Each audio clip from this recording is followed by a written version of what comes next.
दोस्तों, इजिप्ट के बारे में कौन नहीं जानता, क्योंकि इजिप्ट में मिलने वाली एंशिएंट ममीज और कई तरह के mysterious artifacts, tunnels, hidden chambers और ना जाने कितनी एंशिएंट आर्कियोलॉजिकल साइट्स जो पूरी दुनिया में फेमस हैं। और आज की इस वीडियो में हम आपको इजिप्ट में डिस्कवर की गई कुछ ऐसी ही ममीज, टेम्पल्स और रेयर प्राचीन आर्टिफैक्ट से रूबरू कराने वाले हैं, जिनके बारे में जानने के बाद आप जरूर हैरान रह जाएंगे। तो बने रहिए हमारे साथ इस वीडियो के अंत तक। चलिए शुरू करते हैं इस मजेदार वीडियो को। Number 10, Egyptian God Osiris. दोस्तों, हाल ही में साइंटिस्ट और आर्कियोलॉजिस्ट ने इजिप्ट के प्रोमिनेंट पार्ट्स में एक्सकेवेशन किया था।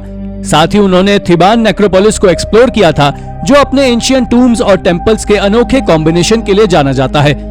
आपको बता दें कि एंशिएंट इजिप्शियन सिटी थीब्स आज के समय में मॉडर्न लग्जर के नाम से जानी जाती है, और हाल ही में आर्कियोलॉजिस्ट को यहाँ से एक बहुत ही मिस्टीरियस एंशिएंट टूम मिला, जिसे इजिप्शियन गॉड ओसिरिस का टूम माना जाता है। इस डिस्कवरी को स्पेनिश और इटालियन आर्कियोलॉजिस्ट की एक टीम ने अंजाम दिया था, और उन्होंने इसके बारे में कहा था कि ये टूम 25 से 26 डायनेस्टी का हो सकता है। साथ ही इस टूम में एक स्टेयरकेस भी मौजूद है, जो लगभग 3.5 मीटर लंबा है, जो सीलिंग से लगभग 4 मीटर ऊंचा है, और इसका बॉटम जमीन के नीचे मौजूद अंडरवर्ल्ड की ओर इशारा करता है।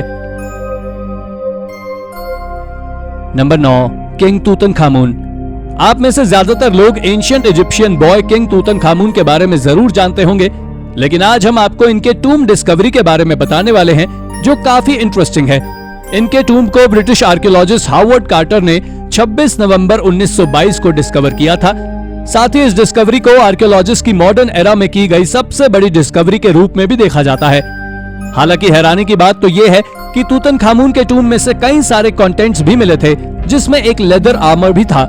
वैसे तो इनके बारे में कई थ्योरीज फेमस हैं, मगर उनमें से एक थ्योरी कहती है कि तूतनखामुन अपनी डेथ से पहले एक यंग सोल्जर थे, और इस टूम में मिले सभी तरह के रिमेन्स को ग्रैंड इजिप्शियन म्यूजियम कायरो में रखा गया है। Number 8, tomb of king Tut's wife discovered. दोस्तों, अभी हमने आपको किंग तूतनखामुन के बारे में बताया कि वो एक यंग किंग थे, लेकिन शायद आपको जानकर हैरानी होगी कि तूतनखामुन की वाइफ भी थी, जो उन्हें सबसे ज्यादा प्रिय थी, और उनके बारे में जानने के बाद आप शायद चौंक जाएंगे। आपको बता दें कि किंग तूतनखामुन की वाइफ का नाम एंकर सिनामन था, और इनके बारे में कहा जाता है कि ये किंग तूतनखामुन के पिता की ही एक लड़की थी, जिसे किंग तूतनखामुन की सिस्टर या हाफ सिस्टर भी माना जाता है।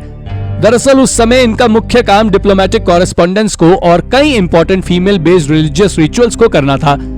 इतना ही नहीं, इनके इस मिस्टीरियस टूम को साइंटिस्ट के द्वारा इजिप्ट की वैली ऑफ किंग में फेरोहा आई के पास से डिस्कवर किया गया है, जो कि वाकई में काफी ज्यादा इंटरेस्टिंग है।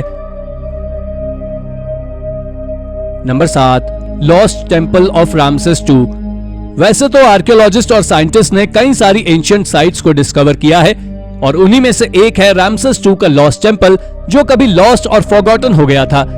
असल में इस साइट पर एक लॉस्ट टेम्पल को खोजा गया था, जो फेमस स्टेप पिरामिड ऑफ सकारा के बहुत पास था। पर हैरानी की बात तो ये थी कि जब आर्कियोलॉजिस्ट ने इस पर रिसर्च की, तो उन्होंने इसके बारे में बताया कि ये टेम्पल 105 फीट लंबा और 167 फीट चौड़ा है। इसके साथ साथ उन्हें इसकी मड ब्रिक फाउंडेशन और कई मॉन्यूमेंटल गेटवेज के बारे में पता चला था, और आर्कियोलॉजिस्ट ने यहाँ से एक लार्ज 4 कोर्ट भी खोजा था, जिसमें कई जगहों को ब्लू कलर से पेंट किया गया था। वैसे आपका इस डिस्कवरी के बारे में क्या मानना है, हमें कमेंट करके जरूर बताएं। Number 6, ancient Egyptian billboard discovery.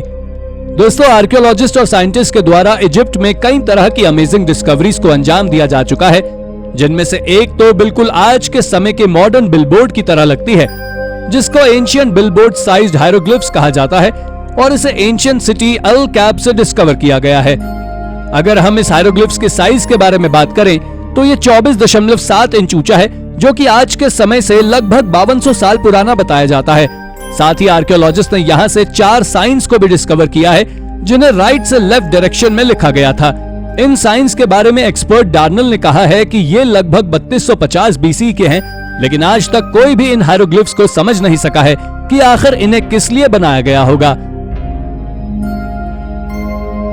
Number 5, 3000 year old royal tomb discovered in Egypt. इसके बाद हम आपको एक और ऐसी आर्कियोलॉजिकल डिस्कवरी के बारे में बताने वाले हैं, जिसे कि आर्कियोलॉजिस्ट की एक टीम ने डिस्कवर किया था, और इस मिशन को इजिप्टोलॉजी प्रोफेसर शायरो कोंडो की टीम, जो बसाडा यूनिवर्सिटी से बिलोंग करते हैं, उनके द्वारा लीड किया गया था। उनकी इस टीम के द्वारा जब उसाहित नाम के एक टूम को क्लीन किया जा रहा था, तभी उन्हें एक होल दिखाई दिया, और जब इस होल को आर्कियोलॉजिस्ट ने एग्जामिन किया तो ये होल उन्हें एक अननोन टूम की ओर ले गए, जिसे एक रॉयल स्क्राइब कॉन्सू के लिए बनाया गया था। दूसरी चीज जो आर्कियोलॉजिस्ट ने देखी कि इस टूम की सीलिंग पर कई सारे पैटर्न्स बने हुए थे, जो देखने में किसी रेमिकेट पीरियड के नजर आ रहे थे, पर जब इनकी कार्बन डेटिंग की गई तो पता चला कि इन्हें 1200 BC के आसपास बनाया गया था। ये ब्यूटीफुल टूम नॉर्थ से साउथ में 28 फीट और ईस्ट से वेस्ट में 15 फीट बड़ा है। Number 4, archaeologist discover tombs from ancient great cemetery in Egypt's Nile valley. दोस्तों, जैसा कि आप सभी जानते हैं कि इजिप्ट पूरी तरह से एंशिएंट रिमेन से भरा हुआ है, और इन्हीं खोजों के दौरान आर्कियोलॉजिस्ट को नाइल वैली के पास 3 एंशिएंट टूम्स मिले थे, जो कि आज से लगभग 2000 साल पुराने बताए जाते हैं। इन टूम्स की एक्चुअल पोजीशन की बात करें तो इन्हें मिनियंस, जो कि साउथ ऑफ कायरो का एक प्रोविंस है, वहां से डिस्कवर किया गया। इसके बारे में अगर हम इजिप्ट की एंटिक्विटीज मिनिस्ट्री की माने तो आर्कियोलॉजिस्ट को यहां से इन टूम्स के साथ साथ कई क्ले फ्रैगमेंट्स भी मिले थे, जो इजिप्ट की 27th डायनेस्टी के माने जाते हैं। मिनिस्ट्री का मानना है कि यह जगह एंशिएंट सिमेट्री के लिए काफी इंपॉर्टेंट हुआ करती थी। साथ ही इस जगह के बारे में आर्कियोलॉजिस्ट भी ज्यादा कुछ नहीं जान सके हैं, क्योंकि अभी भी इस साइट पर एक्सकेवेशन का काम चालू है। इसके अलावा इस जगह पर कई सारे सार्कोफेगस भी मिले हैं, जिनमें से कई आदमी के हैं तो कई औरतों के और बच्चों के सार्कोफेगस भी इस खोज में शामिल हैं, जो सच में काफी ज्यादा मिस्टीरियस है। Number 3, mysterious tiny mummy stun experts. आप में से कई लोगों ने एंशिएंट ममीज के बारे में जरूर सुना होगा, लेकिन आज हम आपको जिस एंशिएंट ममी के बारे में बताने वाले हैं, उसके बारे में जानने के बाद आप जरूर सरप्राइज हो जाएंगे। जब इस एंशिएंट ममी को डिस्कवर किया गया था, तब से इसे एक हॉक्स रिमेन्स में कंसिडर किया जाता था, और इस पर कई सारे साइंटिफिक टेस्ट किए गए, और उन टेस्ट से पता चला है कि ये एक ह्यूमन बेबी की ममी है, जिसे जानने के बाद साइंटिस्ट भी सरप्राइज हो गए थे। इस ममी को पूरे वर्ल्ड में खोजी गई सबसे ज्यादा यंग ममी माना जाता है, क्योंकि ये केवल एक 20 हफ्ते के बच्चे की ममी है, जो आज से लगभग 2300 साल पुरानी है। लेकिन आज तक कोई भी इस मिस्टीरियस टाइनी ममी के बारे में ज्यादा कुछ नहीं जानता है कि आखिर इस ममी के अंदर क्या मौजूद है, और हो सकता है कि ये बच्चा किसी एंशिएंट किंग का हो। Number 2, are the leg actually the queen. हाल ही में आर्कियोलॉजिस्ट को कुछ ऐसा मिला है जिसे देखने के बाद आप जरूर शॉक हो जाएंगे, और शायद ही आपने पहले कभी इस तरह की डिस्कवरी के बारे में सुना होगा।